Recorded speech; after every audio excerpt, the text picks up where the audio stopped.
Salut à tous, on se retrouve aujourd'hui pour une nouvelle vidéo où je vais vous résumer rapidement tout ce qu'il faut savoir sur la nouvelle GTX 1660 Ti lancée le 22 février. Il y a eu pas mal de fuites et de rumeurs concernant des nouvelles GTX depuis pas mal de temps, cette carte est donc pas une très grande surprise.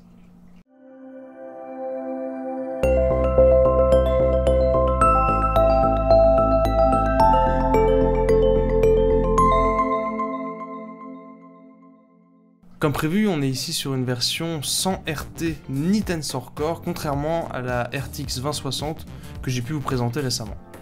Niveau gamme chez Nvidia, ça nous donne donc les GTX 10 qui sont maintenant en fin de vie, les GTX 16 qui sont inaugurés par cette 1660 Ti, et le plus haut de gamme reste évidemment les RTX 20. Alors pourquoi est-ce que ces GTX ne sont pas des GTX 11 mais 16 ça écoutez, c'est Nvidia qui décide. Ce qui est important ici, c'est qu'on reste bien sur une puce Turing, c'est pas un refresh de Pascal ou quoi que ce soit. Donc on est sur une TU 116, une version plutôt réduite de ce qu'on a sur les RTX, mais on conserve toutes les optimisations qu'ils ont pu faire au niveau de l'architecture, et en bonus, on a même le passage à la GDDR6 qui a été effectué, et ça, c'est une excellente chose. Un point très important pour positionner cette carte, c'est son prix évidemment. Alors elle a été lancée dans sa version 6Go à 279$, pas de Founders Edition ici, ce qui donne environ 300€ chez nous si on convertit en euros et qu'on ajoute la TVA. Et ce qui est une excellente chose, c'est qu'on constate effectivement des prix de vente dans ces environs-là chez les différents revendeurs, avec des cartes basiques qui commencent dans les 300€ et on monte jusqu'à 379€ du côté de chez Asus et sa version Strix. Mais du coup, on a quoi pour ce prix? Alors côté performance, en jeu, la puce se situe aux alentours d'une 1070,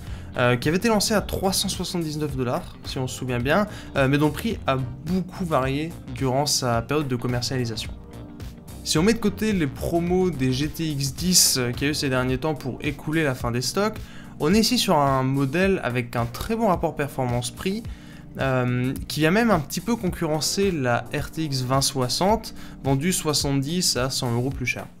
Avec le DLSS qui est un petit peu déçu récemment à cause des limitations d'activation, j'y reviendrai peut-être en vidéo, on est ici quand même sur une bonne alternative si vous voulez pas ni le ray tracing ni le DLSS. Comme je disais, en jeu la carte est aux alentours d'une 1070, donc vous allez pouvoir jouer très confortablement en 1080p, en ultra, avec 60 à 100 fps de moyenne sans aucun souci, mais pour le 144 Hz sur des jeux vraiment très gourmands comme par exemple BF5, il va falloir baisser les paramètres graphiques. Autre bonus face à la 1070, c'est la consommation. Alors que la 1070 tirait environ 150 et 170 watts à elle seule, ici la 1660 Ti est plutôt dans les 110-130 watts, ce qui est extrêmement proche d'une 1060, c'est très encourageant, et c'est ce qui explique d'ailleurs la présence de nombreux modèles qui n'ont qu'un seul ventilateur, puisque la puce dégage beaucoup moins de chaleur, on n'a pas besoin d'un système de refroidissement particulièrement surdimensionné. Alors voilà, vous savez maintenant les éléments clés de cette 1660 Ti, mais en conclusion, est-ce que cette carte est faite pour vous? Si vous voulez monter un PC aux alentours des 1000€, ça va être beaucoup plus facile qu'avec la 2060, et en cadeau d'ailleurs, je vous mets dans la description un petit lien avec une petite config qui est dans cet environ-là de budget, ça en intéressera peut-être certains. Ensuite, pour le cas d'un upgrade, c'est parfait si vous avez une carte de la série 900 ou avant, qui commence potentiellement à s'essouffler, par exemple une 960.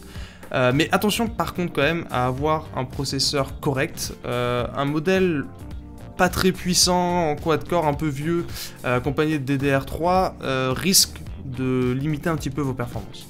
Voilà pour cette petite vidéo résumée sur la 1660 Ti, j'espère qu'elle vous aura plu, si c'est le cas n'hésitez pas à laisser un petit j'aime, vous pouvez aussi me poser vos questions dans les commentaires et on se retrouve très bientôt pour une nouvelle vidéo.